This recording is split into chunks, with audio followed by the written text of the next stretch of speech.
이번 두 번째 시간이죠. 지난번에 했던 거를 한번 살짝 복습해서 진행해 보도록 할게요. 보험 상품 관련돼서 손익이라고 하는 것은 기본적으로 받은 돈에서 준 돈을 빼서 손익이 만들어진다라고 했었고, IFRS 4든 IFRS 17이든 이 회계 기준이라고 하는 것은 이 손익이 어떤 기간에 배분이 되느냐 혹은 어떤 기준으로 배분을 할 것이냐 라는 것을 지정해 줄 뿐이다 라고 얘기를 했어요. 그래서 줄 돈이라고 하는 것은 기본적으로 보험회사의 비용인데, 보험금과 사업비가 있고 사업비는 신계약비와 유지비가 있다라고 얘기를 했었죠. 보험료 같은 경우 이 부분 줄 돈을 어떻게 수익으로 인식할지를 세븐틴에서 가장 열심히 규정을 하고 있는데, 이 받은 돈이라고 하는 것은 기본적으로 얼마만큼 줄 돈이 있느냐 예상 비용을 추구를 한다라고 얘기를 했었죠. 그래서 줄 돈과 마찬가지로 역시 예상 비용도 보험금과 사업비, 사업비는 신계약비와 유지비로 나눠져 있다라고 얘기를 했었고, 보험료는 어떤 사람이든 보험료를 100원 내서 보험금 100원 받아갈 생각을 하지 않는다. 내가 보험료를 100원 냈지만 보험금이 200 발생할 수 있기 때문에 보험을 가입하는 거다. 그럼 보험회사 입장에 있어서도 받은 보험료보다 추가로 보험금이 더 나갈 위험이라고 하는 것을 안고 있기 때문에 그거에 대한 보상이 보험료 안에 포함되어 있다. 그게 바로 위험 마진이다 라고 얘기를 했었고, 그걸 다 제외하고 보험회사 입장에서 사람도 고용해야 되고 그리고 시스템도 고용해야 되고 여러 가지 운영에 대한 비용들이 들어가기 때문에 자본금이 투여해야 된다라고 얘기를 했어요. 그럼 그 자본에 대한 보상 같은 것들이 필요하니 순수 마진이라는 부분도 존재한다라고 얘기를 했었어요. 그리고 보험금에 대해서, 보험 상품에 대해서 열어보니까 100을 받았는데 50은 무조건 돌려주는 금액이고, 이 나머지 50이라고 하는 것은 뭉쳐서 어떤 사람은 안 받아가고 어떤 사람은 뭐 200, 300 받아가는 경우도 있다라고 얘기를 했어요. 그 두 가지를 나눠서 전자는 투자요소, 후자는 보험금이다. 그렇게 분리하는 개념이 세븐틴을 통해서 좀 더 정교하게 소개되었다라고 얘기를 했었죠. 그래서 각 유형별로 나눠서 보험금은 동그라미 1, 투자요소는 X1, X2, 그리고 동그라미 3, 4, 그리고 조정에 관련된 부분들은 세무1, 세무2 이렇게까지 분계 유형을 다 정한 다음에 설명을 했었죠. 그래서 이렇게 수익으로 인식하는 부분이 단기 수익으로 인식이 된다라고 얘기를 했었고, 보험료를 받았는데 수익으로 인식한 부분 말고 차기 이후의 보장을 위해서 받은 보험료에 있어서는 부채로서 쟁여놔야 된다라고 얘기를 했어요. 그게 나머지 기간이 보장 위한 부채이기 때문에 자녀 보장 부채다라고 얘기를 했었고, 비용이 발생했는데 바로 지급하는 것이 아니다라고 했어요. 그럼 우선은 부채 계상을 했다가 나중에 지급을 하게 되는데 그게 발생한 사고에 대한 부채, 그래서 발생 사고 부채다라고 얘기를 했고, 자녀 보장 부채 같은 경우에는 실제 지급할 비용의 평균이다라고 하는 것을 계산해서 벨이라고 하는 개념으로, 그리고 위험 마진에 대한 추가적으로 발생할 수 있는 비용, 그 현금 흐름에 대해서는 RA, 순수 마진에 대한 부분은 CSM이다라고 했었고, 벨과 RA 같은 경우에는 나갈 수 있는 돈이기 때문에 묶어서 이행 현금 흐름이다라고 얘기를 했었어요. 그리고 이 부채를 계산한 다음에 얘기한 것처럼 지급을 받을 때하고 지급할 때까지 시점 차이라고 하는 것이 존재하기 때문에 그 둘을 조정하기 위해서 보험, 금융, 손익이다라고 하는 것이 발생한다고 했었고, 그것을 세무1이다라고 정의했었고, 그리고 미래 현금 흐름 자체가 변동되는 부분에 있어서 세무2다라고 조정을 했었죠. 그리고 방금 또 얘기했던 것처럼 동그라미 X 세무에 따라서 분계 유형이 어떻게 달라지는지를 얘기를 했었고, 그리고 예실차에 대한 분계도 어떻게 이루어지는지 지난 시간에 봤었어요. 기억나죠? 그죠? 네. 이번 시간은 이걸 기반으로 해서 IFRS 4하고 IFRS 17하고 손익계산서가 어떻게 달라지는지 한번 보도록 합시다. 기본적으로 IFRS 17의 손익계산서라고 하는 것은 아까 얘기했던 손익으로 이어지는 쭉 이어지는 항목과 예실차 항목까지 반영해서 피해를 만든다라고 생각하면 돼요. IFRS 17의 손익계산서 한번 봐봅시다. 가장 첫 번째로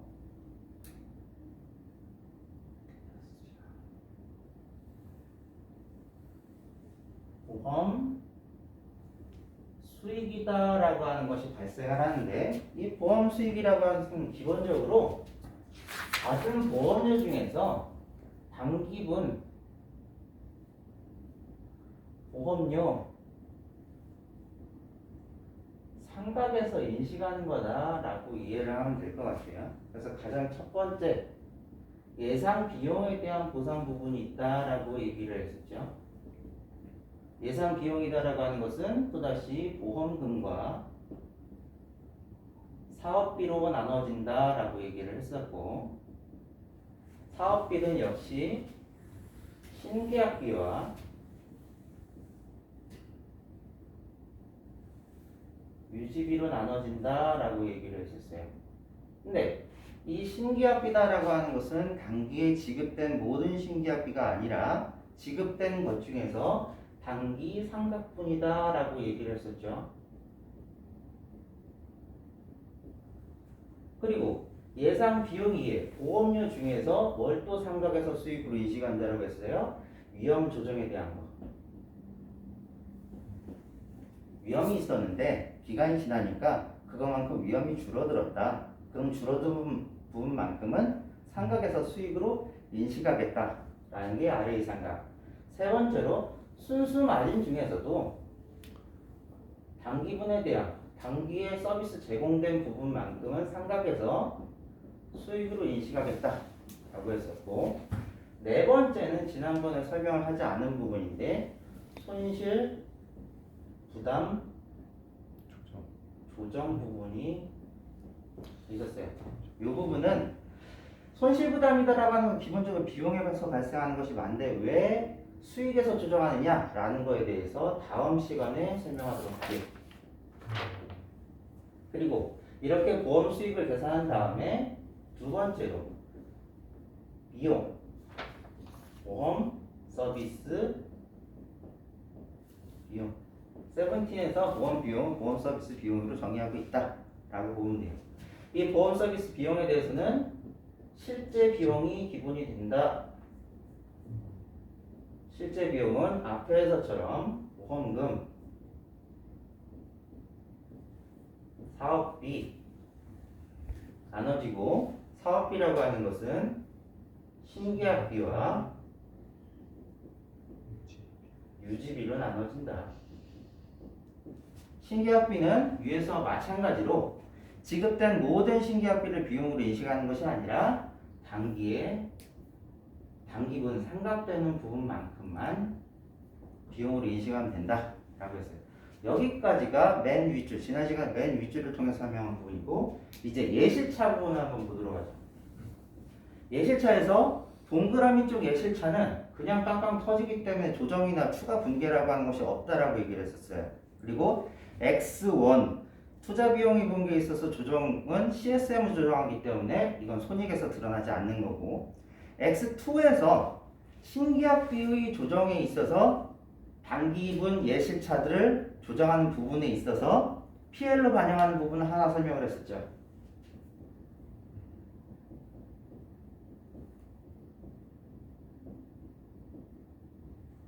즉 미래와 관련이 없는 부분,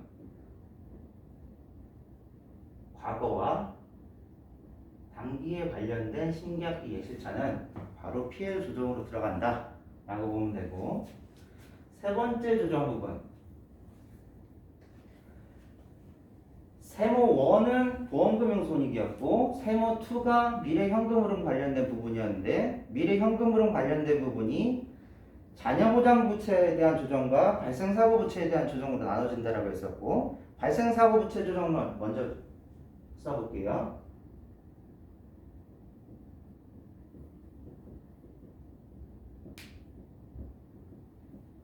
그리고 자녀보장 부채에 있어서도 조정을 하면 PL로 반영하는 부분이 있는데, 이 부분은 무조건 다 PL로 반영하는 것이 아니라 CSM이 남겨져 있는 부분까지 다 흡수한 다음에 남아있는 CSM보다 더 많이 부채가 증가하는 부분을 PL로 반영한다. 그래서 이거는 손실부담 요소에 대한 조정 부분만 들어가는 거다라는 거예요. 이렇게 해서 보험 수익과 보험 비용을 하고, 묶어서 보험 서비스 결과라고 하는 것을 만들어낸다. 즉 앞에서 1번에서 2번을 뺀 것이다. 근데 요것만 보험 관련된 손익이 아니다라고 했죠. 하나 더 있었어요. 이거 보험 금융 손익.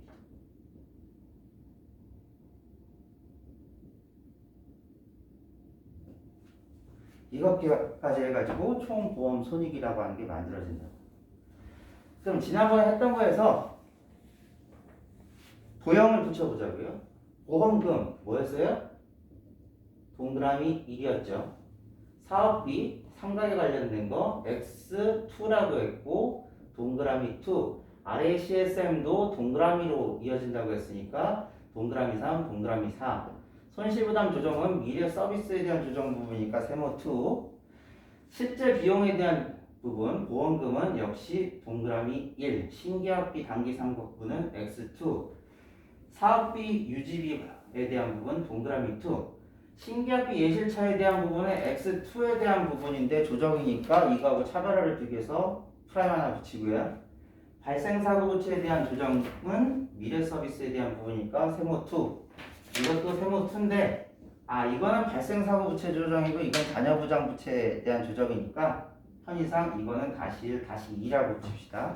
그리고 보험금융손익이라고 하는 것은 세모 1 이렇게 해가지고 IFRS 17에 대한 분계, 손익계산서 유형에 대한 게 다 정리가 됐다고요. 동그라미 1. 지난번에 어떻게 해야 된다고 했어요? 동그라미 유형의 분계는 돈을 받았을 때 부채를 우선 인식을 했다가 부채를 상각하면서 단기 수익으로 인식을 하고 실제 발생에 대한 부분은 비용으로 인식하면서 부채로 인식했다가 부채 상각하면서 현금 나간다. 그런 기본 유형의 분계를 다 기억해놔야 된다. 그래서 동그라미는 어떤 식으로 이어지는 거구나, 세모는 어떤 식으로 이어지는 거구나, X는 어떤 식으로 이어지는 거구나 라고 하는 것을 기본적으로 머릿속에 넣어놔야 세부적인 계정에 대해서 얘기를 했을 때 이건 이런 식으로 조정이 되면 되겠구나 라는 것을 알 수가 있다고. 네, 여기까지 IFRS 17에 대해서 봤고, 그러면 비교를 위해서 IFRS 4의 손익계산서를 한번 보도록 합시다. IFRS 4의 손익계산서 보험 수익 부분부터 보게 될 텐데 IFRS 4에서는 손익계산서를 어떻게 표시해야 된다라고 하는 부분이 기준서에 정의가 되어 있지가 않았어요. 그러다 보니까 일반론적인 기준서를 따라가다 보니까 수익 관련된 부분은 위에다 보험 수익을 다 붙이고 비용에 대한 부분은 아예 비용에다 다 붙이고 그러다 보니까 이게 원수, 수재, 출지에 대한 관계가 어떻게 되는지 이게 자녀보장부채, 그러니까 보험 보장에 관련된 조정에서 발생하는지 아니면 보험 사고에 관련돼서 조정되는지 그거를 분리해서 알 수가 없었단 말이죠. 그것을 보조해주는 형태가 바로 세베, 금감원 기준의 손익계산서에는 그게 다 나와 있어요. 그래서 여기에서 얘기하는 부분은 공시용 재무제표가 아닌 금감원 기준의 손익계산서를 기준으로 한다라고 이해하면 될 것 같아요. 보험 수익, IFRS 4에서 보험 수익은 기본적으로 뭐가 들어가 있었어요? 보험료 수익. 보험료 받으면 수익으로 인식을 했었다고. 근데 단순히 그냥 보험료 수익이라고 다 인식하는 것이 아니라 보유 부분에 대한 조정 부분이라든가 미경과에 대한 조정 부분도 들어가 있었어요. 수익은 이거는 끝이었다고. 그러면 보험 비용 쪽으로 한번 가서 봐볼게요. 보험 비용은 4에서도 17에서 나간 돈은 사실 거의 비슷해요. 비교해서 볼까요? 실제 비용. 보험금 나갔을 거 아니에요. 그리고 사업비도 나가는데 신계약비 나갔고 이 신계약비에 대해서 IFRS 4에서도 이연 신계약비 상각이라고 하는 제도를 통해서 단기 부분만 상각해서 인식을 했었어요. 물론 세부적인 기준은 7년 상각이라고 한다든가 혹은 신계약비 이연화도 초과 상각이라든가 그런 조정들은 조금 달랐지만 기본적인 틀은 비슷했어요. 유지비도 단기에 지급된 유지비만큼 비용으로 인식을 했었다고요. 근데 신기합비 예실차 입장에서 보게 되면 포에서는 예상 비용이다라고 하는 것을 특별히 재무제표에 드러내서 보여주질 않았어요. 그러니까 예실차라고 하는 것도 따로 보여지지가 않은 거지. 그러면 이 예실차는 어디 들어갔을까? 바로 여기. 바로 이연해가지고 삼각 부분에 조정해서 들어갔었다고요. 세 번째, 발생사고 부채다라고 하는 것이 포에서는 없었어요. 근데 발생사고 부채와 유사한 개념이 계정이 하나 있었죠. 바로 지급 준비금.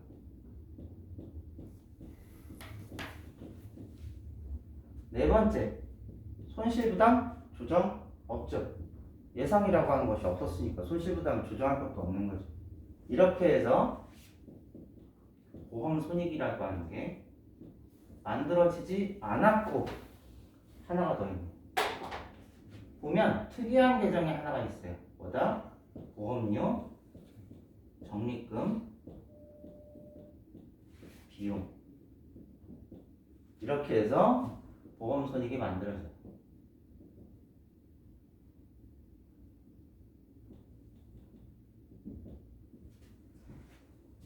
근데 이상하단 말이야. 아까 얘기했잖아. IFRS 4든 17이든 보험 손익이다라고 하는 것은 결과적으로 똑같다라고 하게 되면 이건 세분화되어 있을 뿐 요것이 어딘가는 다 매핑이 되어 있어야지 되는 거잖아. 근데 여기에 없는 갑자기 뜬금없이 튀어나온 녀석도 있고 여기에 있는 녀석이 없는 녀석도 있잖아요. 그게 대부분 여기에서 조정이 된다라는 거예요. 호에서는. 적립금 비용에 대해서 한번 자세히 열어봅시다.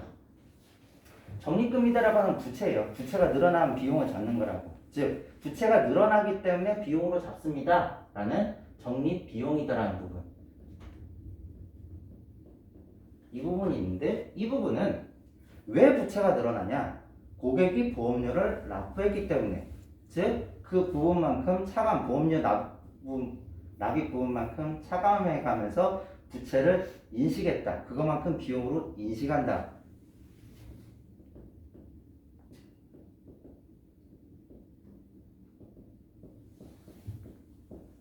여기에 수입으로 인식했지만 적립금 쌓으면서 비용으로 없앤다 라는 거예요. 빙빙 돌려서 설명을 했지만. 그리고 적립금이라고 하는 것이 고객이 보험료를 넣으면서만 늘어나지 않잖아요. 이자 불이도 해줘야 될 거 아니에요. 이자 비용만큼 적립금이 늘어나면서 비용으로 쌓인다고. 환입이라고 하는 부분이 있어요. 즉 부채를 헐어가면서 수익으로 인식하는 부분. 그 부분이 예상 보험금, 예상 사업비. 사업비는 신계약비와 유지비, 그리고 예상 환급금이라고 하는 게 있었다고. 이게 다만 적립과 환입을 통해서 순액으로 들어가서 이 계정 한 줄로 들어가 있었기 때문에 안 보였던 거일 뿐인 거예요. 이것도 역시 도형을 붙여보자고요. 겹쳐져 있으니까 헷갈려서 잘 안 보일 수 있으니까 이건 빨간색으로 표시할게요. 보험료 수입 기존에는 없던 거예요. 그러니까 네모로 붙일게요. 이거는 똑같이 네모. 실제 비용 중에서 보험금 동그라미 1 매칭되는 거 동그라미 1, 신계합비 단기 삼각분에 대해서 x2, 이것도 x2, 동그라미 2, 동그라미 2. 지급준비금 조정이라고 하는 거 세모 2-1. 이 부분을 나눠서 했었기 때문에 예상 환급금에 대해서 자세히 보니까 이거는 x1이네요.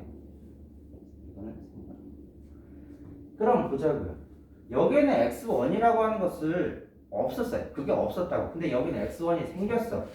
예상 환급금만큼 헐어가지고 수익으로 인식을 한대요. 그럼 어디선가 비용으로 처리를 해줘야지 될 거 아니에요. 그게 바로 여기에 들어가 있었다.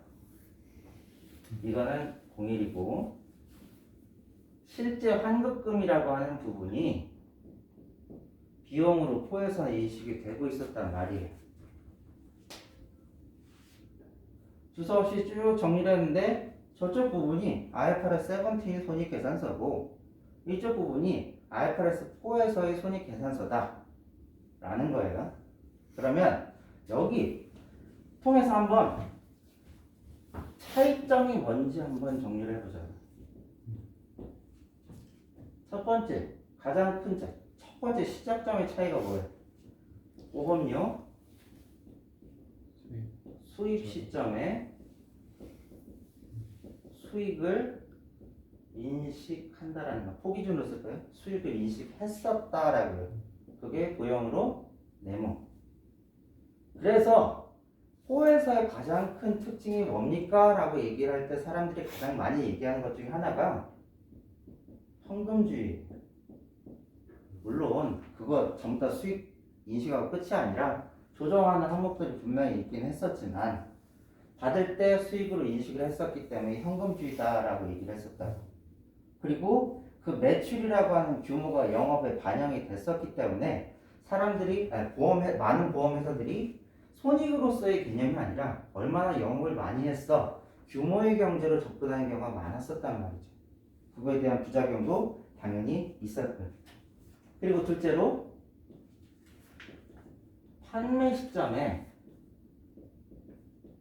가정을 변경하지 않았어요. 그래서 우리는 그걸 가지고 원가법이다 라고 얘기를 했었죠.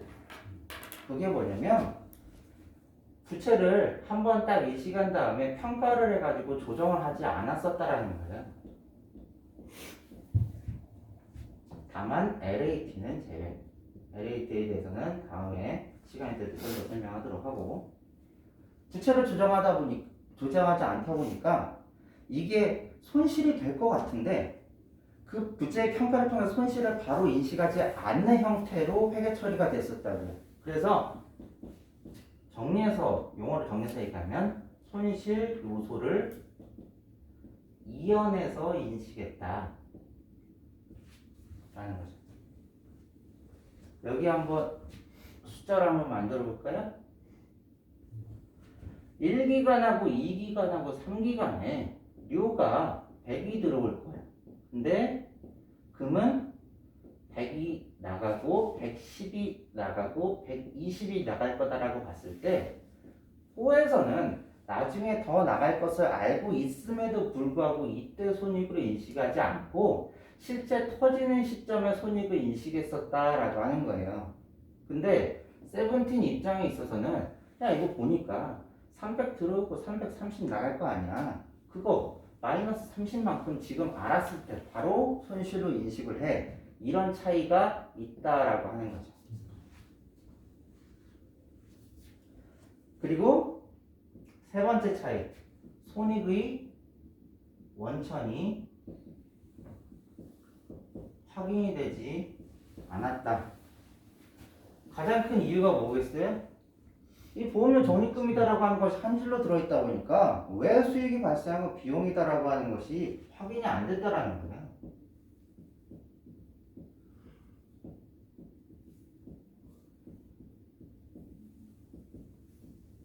이건 장기 기준으로 설명했지만 일반이나 자동차도 마찬가지였다라는 거죠.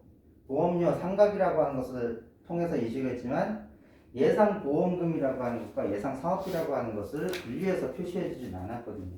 그리고 또 하나 마진 요소가 분리가 돼 있지 않았어요.